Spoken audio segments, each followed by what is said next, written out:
Hi, I'm Jess, and welcome to Spooky Movie Club.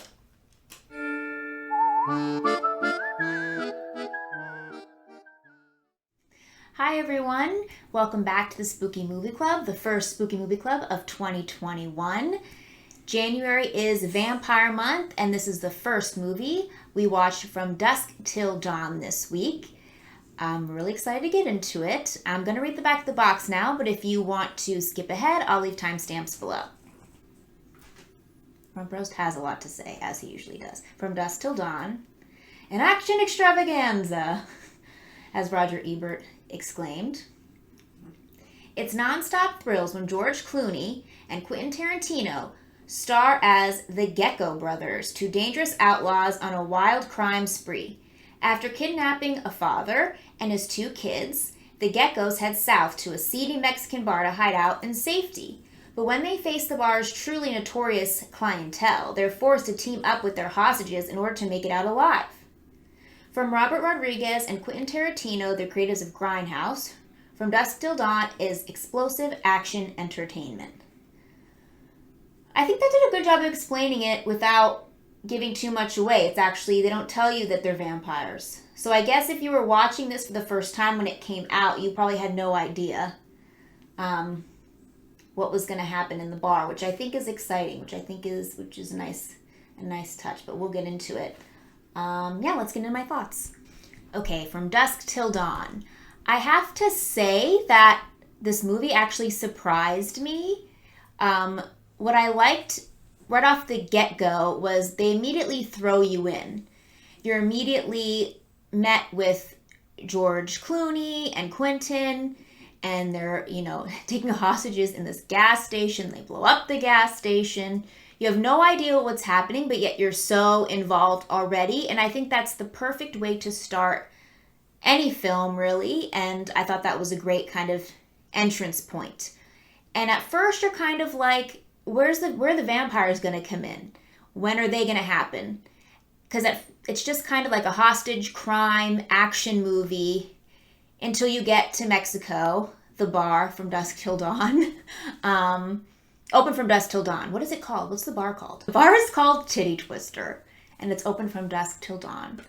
And that's where the vampires show up. And then you're kind of like, oh, did the guy that was supposed to meet George Clooney set this up? Like, he knew there were going to be vampires here, so he had them come to this bar, so hopefully they would all be dead and he could just come collect the money. But the beauty of this film is that everything is just wrong place, wrong time. The bank teller just happened to go to work that day. She gets kidnapped, murdered, unfortunately raped and murdered by Quentin Tarantino's character. Wrong place, wrong time. The family who pulls into the motel. The dad wanted just to rest in a bed. Again, wrong place, wrong time. The daughter's even like, Dad, why don't we go somewhere else? But it doesn't have a pool. We're out of here. She wanted to go somewhere else, but they ended up there. They get, I guess, taken hostage, kidnapped, drive to Mexico. And again, bar, wrong place, wrong time, because you end up finding out that this guy just picked it because it's in the middle of nowhere. And who's going to come here?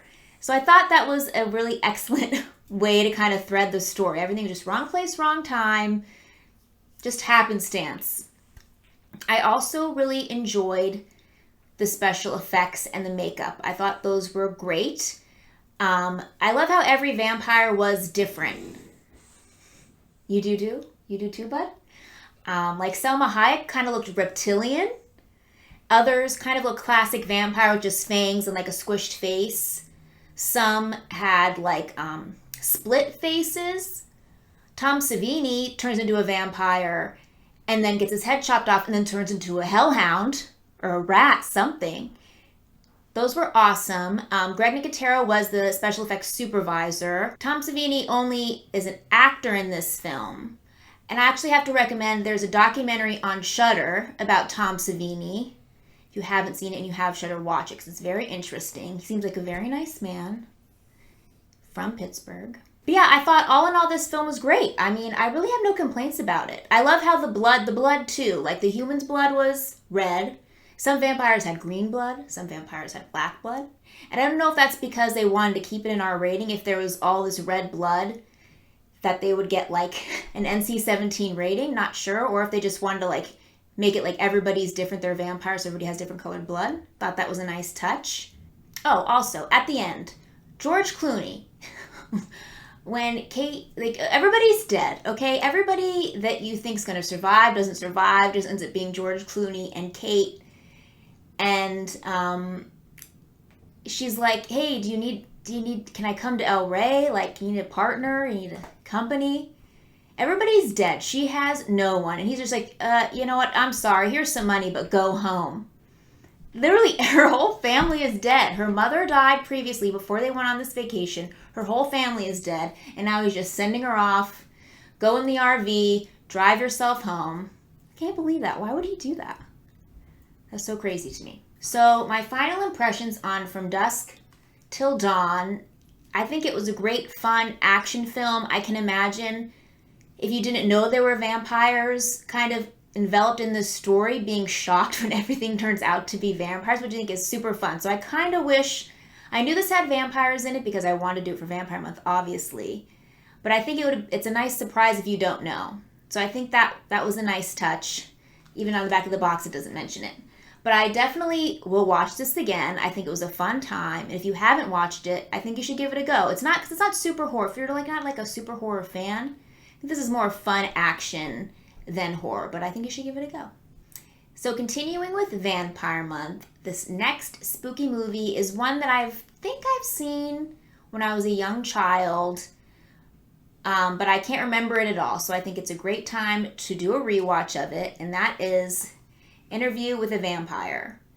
I remember when I was younger being frightened by, I think, Brad Pitt's character. I mean, like, he looks super creepy on the back here.